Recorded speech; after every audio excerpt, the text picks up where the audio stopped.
Assalamualaikum warahmatullahi wabarakatuh. Selamat pagi anak-anak. Apa kabar kalian hari ini? Ibu harap kalian semua dalam keadaan sehat walafiat.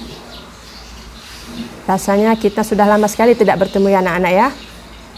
Nah, ibu harap dengan kesempatan yang baik ini kita bisa belajar dengan baik dan kalian dapat menerima pelajaran ibu dengan baik.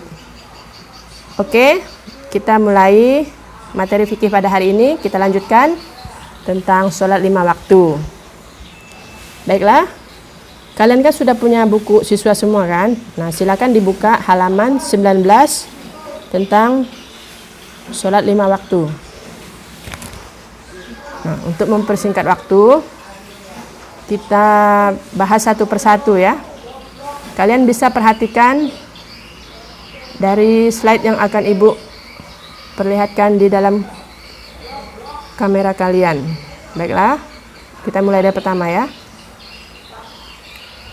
Nah, materinya adalah tentang sholat 5 waktu. Kemudian pertama kita akan membahas tentang definisi atau pengertian daripada sholat 5 waktu. Nah, pengertian sholat itu ada dua macam, yaitu pengertian menurut bahasa. Nah, di sini pengertian sholat menurut bahasa adalah berasal dari bahasa Arab yang berarti doa atau permohonan. Kemudian menurut istilah, sholat menurut istilah artinya adalah ibadah yang dimulai dengan bacaan takbiratul ihram dan diakhiri dengan ucapan salam dengan syarat dan ketentuan tertentu. Ibu ulangi. Menurut istilah, sholat adalah ibadah yang dimulai dengan bacaan takbiratul ihram dan diakhiri dengan ucapan salam dengan syarat dan ketentuan tertentu. Nah, kemudian selanjutnya dalil tentang perintah sholat. Nah, jadi sholat itu diperintahkan oleh Allah ketika Rasulullah melaksanakan Isra Mi'raj. Nah, ketika Isra Mi'raj itu Rasulullah mendapatkan wahyu dari Allah Subhanahu wa taala berupa perintah untuk sholat, yaitu terdapat di dalam surah Al-Baqarah ayat 43 yang berbunyi wa aqimus sholat. Nih, kalian bisa dilihat di layar ya. Wa aqimus sholat wa atuz zakat warka'u ma'ar rokiin. Nah, ini ayatnya, kemudian ada artinya di bawahnya. Nah, kalian lihat artinya. Artinya adalah, dan dirikanlah sholat, tunaikanlah zakat, dan rukuklah bersama orang-orang yang ruku. Maksudnya di sini adalah Allah menyuruh kita mendirikan sholat. Artinya kita setiap hari harus melaksanakan sholatnya 5 waktu. Mengapa didirikan? Karena sholat itu seperti tiang agama. Apabila kita meninggalkan sholat, maka tiang agama kita akan runtuh seperti bangunan rumah. Nah, jadi diibaratkan rumah, sholat ini adalah tiang-tiangnya. Mungkin puasa itu adalah atapnya, syahadat itu adalah lantainya kan. Jadi harus sempurna supaya menjadi suatu bangunan yang utuh, menjadi sebuah rumah yang megah, maka kita harus mendirikan sholat supaya tiang agama kita menjadi kuat. Kemudian tunaikanlah zakat. Nah, jadi sholat di sini perintahnya beriringan dengan perintah zakat. Nah, zakat ini adalah atap rumah kita. Setelah kita mendirikan tiang rumah kita, kita dirikanlah atapnya. Kita tutupi rumah kita itu dengan atap supaya kita tidak kehujanan, tidak basah. Nah, jadi kalau kita sudah sholat, kita tidak zakat, maka rumah kita akan tidak sempurna. Kemudian rukuklah bersama orang-orang yang ruku. Nah, maksudnya itu apa? Allah menyuruh kita ruku kepadanya bersama orang-orang yang ruku. Artinya di situ Allah menyuruh kita sholatnya berjamaah kan, bersama orang-orang yang ruku. Nah, gitu. Jadi sebaiknya di sini kita sholatnya berjamaah karena pahalanya lebih besar daripada pahala kalau kita sholat sendiri. Keutamaannya kalau sholat berjamaah itu pahalanya adalah 27 derajat. Nah, kemudian yang selanjutnya itu adalah dalil tentang perintah sholat ya. Kalian ingat dalilnya terdapat di dalam surah Al-Baqarah ayat 43. Kemudian selanjutnya adalah ketentuan-ketentuan sholat. Jadi sholat itu adalah ibadah yang ada ketentuan-ketentuannya, tidak sembarangan ya. Nah, yang pertama adalah syarat sholat. Nah, di sini syarat sholat itu ada dua macam ya. Ada syarat sah dan ada syarat wajib. Syarat sah sholat itu artinya adalah sesuatu yang harus terpenuhi ketika seseorang hendak melaksanakan ibadah sholat. Dan apabila tidak terpenuhi, maka sholat orang tersebut tidak sah dan harus diulangi lagi. Nah, maksudnya di sini adalah apabila orang yang akan sholat itu sudah memenuhi semua syarat-syarat yang nanti akan Ibu jelaskan, maka orang tersebut sholatnya menjadi sah begitu. Jadi apabila di antara syarat-syarat yang ada 5 atau 7 nanti tidak terpenuhi salah satunya, maka sholatnya tidak sah. Jadi harus diulangi kembali. Nah, jadi kita sholat itu harus memenuhi ketentuan syarat-syaratnya tadi supaya sholat kita menjadi sah. Nah, kemudian yang keduanya adalah syarat wajib sholat. Nah, syarat wajib itu kan di situ kan ada kata wajib. Nah, jadi artinya apabila kita sudah memenuhi syarat-syarat wajib ini, maka kita diwajibkan untuk sholat. Nah, misalnya kayak gini ya kan, di situ kan pengertian kan hal-hal yang apabila telah terpenuhi, maka menyebabkan seseorang menjadi wajib untuk melaksanakan sholat. Dan apabila dia melalaikan sholatnya, maka orang tersebut berdosa. Nah, di sini kita lihat ya. Mungkin kita lihat di diagram ini nanti kelihatan mana syarat wajibnya, mana syarat sahnya ya. Kita lihat. Kalau kalian mau mencatat juga boleh. Karena di sini kayaknya ada ringkasan-ringkasan gitu ya. Nih, syarat sholatnya yang pertama. Nih, ada syarat sah dan syarat wajib. Nah, di sini ada di sini ini adalah syarat sah sholat ya, kotak yang pertama. Di sini ada syarat wajib sholat. Nah, syarat sah sholat yang pertama itu suci dari hadas kecil dan hadas besar. Nah, kalian kan sudah tahu hadas kecil itu yang macam mana, hadas besar itu yang macam mana. Artinya kalau kalian hendak sholat, kalian harus bersih dulu dari hadas kecil. Artinya kalian harus berwudu dulu. Atau kalau kalian sedang dalam keadaan berhadas besar, misalnya habis haid, kalian harus mandi wajib dulu. Itu maksudnya. Kalau kalian tidak bersih dari hadas dan najis, maka sholatnya tidak sah. Karena ini adalah syarat sahnya. Kemudian yang kedua, suci badan, pakaian, dan tempat sholat dari najis. Nah, artinya pakaian kita harus bersih.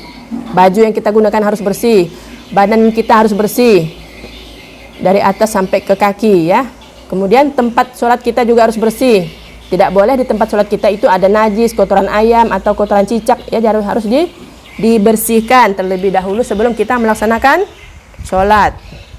Kemudian yang ketiga adalah menutup aurat. Nah, aurat di sini artinya aurat itu adalah kemaluan atau apa ya, sesuatu yang tidak boleh dilihat oleh orang lain. Nah, kalau wanita itu auratnya adalah seluruh tubuhnya terkecuali wajah dan telapak tangannya. Jadi seluruh tubuh wanita adalah aurat ketika hendak sholat. Malahan seharusnya aurat wanita itu ditutup setiap hari ya, tidak hanya sholat saja. Kalau laki-laki auratnya di atas perut dan di bawah lutut. Itu aurat untuk laki-laki. Apabila kalian ketika sholat auratnya terbuka, sedang sholat, misalnya kalau anak cowok lagi sholat, kemudian kainnya melorot, nah sehingga kelihatanlah pahanya, maka dia tidak sah sholatnya dan wajib mengulanginya kembali. Nah, sebelum ia sholat, dia harus tutup lagi auratnya betul-betul ya. Kemudian yang keempat adalah telah masuk waktu sholat. Nah, misalnya kamu hendak sholat zuhur, waktu sudah menunjukkan jam 12 lewat 10 menit misalnya, itu sudah masuk waktu sholat. Tetapi kalau baru jam 11, itu artinya belum masuk waktu sholat. Walaupun katanya sholat di awal itu lebih baik. Maksudnya kalau sudah masuk, daripada sholatnya jam 2.30 kan, lebih baik sholatnya jam 12 gitu kan, maksudnya itu yang lebih baik. Kemudian yang kelima adalah menghadap kiblat. Nah, jadi sahnya suatu sholat itu juga ada ini syaratnya, menghadap kiblat. Nah, kiblat itu kalau orang Islam itu adalah di Ka'bah. Nah, apabila kita sholatnya tidak menghadap kiblat, maka tidak sah, kecuali sholat dalam keadaan darurat. Nah, kemudian di sini kotak yang kedua adalah syarat wajib sholat. Nah, ini adalah syarat-syarat yang mewajibkan seseorang untuk sholat. Yang pertama, dia beragama Islam. Artinya, orang yang bukan beragama Islam tidak wajib sholat. Nah, misalnya dia beragama Hindu, maka dia tidak wajib sholat. Tapi kalau dia beragama Islam, maka dia wajib sholat. Dan apabila dia tidak sholat, maka dia berdosa. Yang kedua adalah sudah baligh atau dewasa. Nah, kalau laki-laki biasanya baligh ini ditandai dengan mimpi basah. Kalau perempuan ditandai dengan datang haid, ya. Kemudian yang ketiga, berakal sehat. Nah, artinya seseorang itu apabila dia berakal sehat, maka dia wajib sholat. Kalau dia tidak berakal sehat, gila atau mabuk atau pingsan, maka dia tidak wajib sholat. Kapan dia wajib sholat? Apabila dia sudah sehat akalnya. Orang gila kalau dia sudah sembuh, dia wajib sholat. Orang mabuk kalau dia sudah tidak mabuk, dia wajib sholat. Orang pingsan kalau dia sudah sadar, dia wajib sholat. Itu maksudnya daripada berakal sehat ini, ya. Kemudian suci dari haid dan nifas. Ini khusus untuk wanita, ya. Jadi wanita itu ketika dia sudah selesai haid, nah maka dia wajib sholat. Nah, dan nifas juga. Seorang ibu yang sudah melalui 40 hari setelah melahirkan dan sudah suci dari nifasnya, maka dia wajib sholat. Apabila ia meninggalkannya atau melalaikannya, maka dia juga berdosa. Kemudian yang terakhir, telah sampai dakwah Islam kepadanya. Maksudnya di sini suatu daerah yang misalnya penghuninya itu non-muslim, misalnya ateis atau apa gitu agamanya, atau mereka belum punya agama kan, dan Islam belum masuk ke daerah itu, belum ada ustadz atau mubaligh yang menyampaikan dakwah Islam di tempat itu, dan apabila mereka masih belum memeluk agama Islam, maka mereka tuh tidak diwajibkan sholat, karena mereka tidak tahu siapa sih Tuhan yang sebenarnya. Tapi kalau di daerah situ sudah dimasuki oleh dakwah Islam, dan mereka tetap tidak mau beriman kepada Allah, berarti mereka itu termasuk orang-orang kafir. Nah, jadi apabila telah masuk dakwah Islam dan ia menjadi mu'allam Islam, maka dia wajib sholat. Nah, itu tadi syarat sah dan syarat wajibnya. Kemudian yang berikutnya adalah rukun sholat. Nah, di sini rukun sholat sangat banyak, ya, ada 13. Nah, rukun sholat itu artinya perbuatan atau ucapan yang ada di dalam sholat. Jika salah satu dari ucapan atau perbuatan ini tidak dilakukan, maka sholat yang dikerjakan menjadi tidak sah. Nah, rukun sholat itu kan ada 13. Jadi di antara 13 rukun itu, apabila kalian tidak melakukannya, maka sholat kalian tidak sah dan harus diulangi lagi dari awal. Nah, kita lihat satu-satu tentang rukun sholat, ya.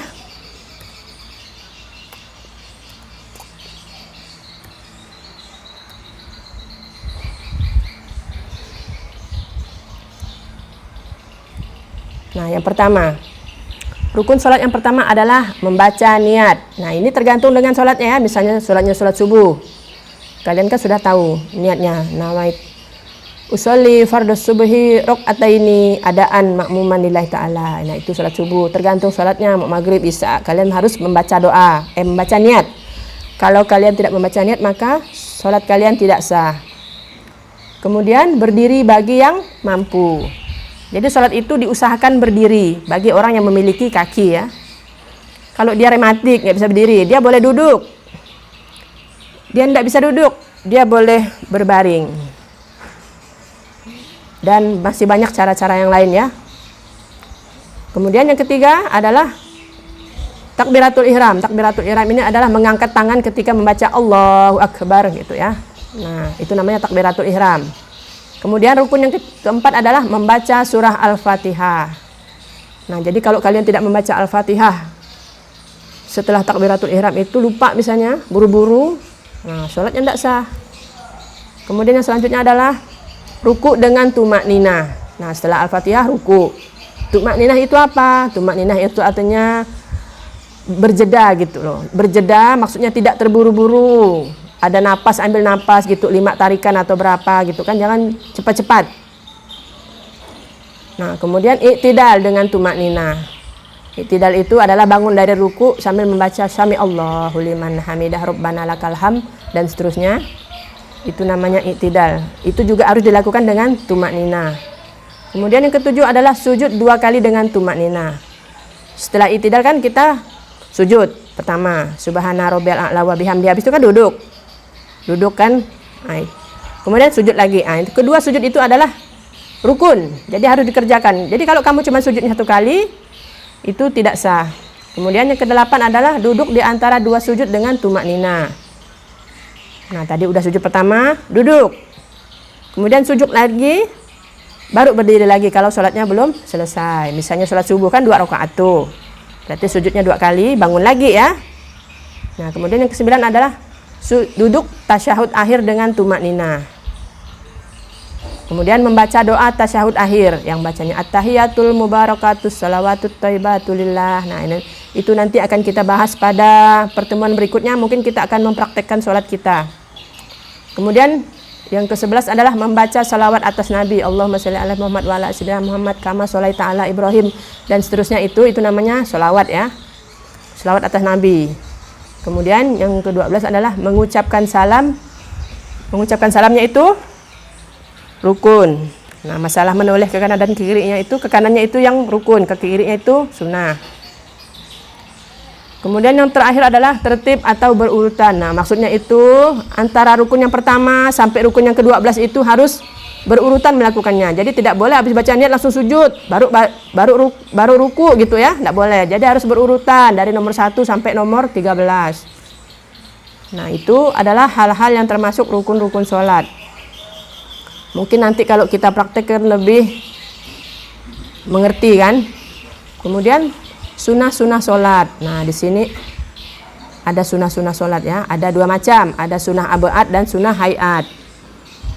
Nah, jadi kalau sunnah ini dilakukan itu berpahala dan apabila tidak dilakukan tidak berdosa. Tetapi ada 2 macam. Ada sunnah abad. Kalau sunnah abad ini kalau kita tertinggal atau lupa melakukannya, maka kita disunahkan untuk melakukan sujud sahwi.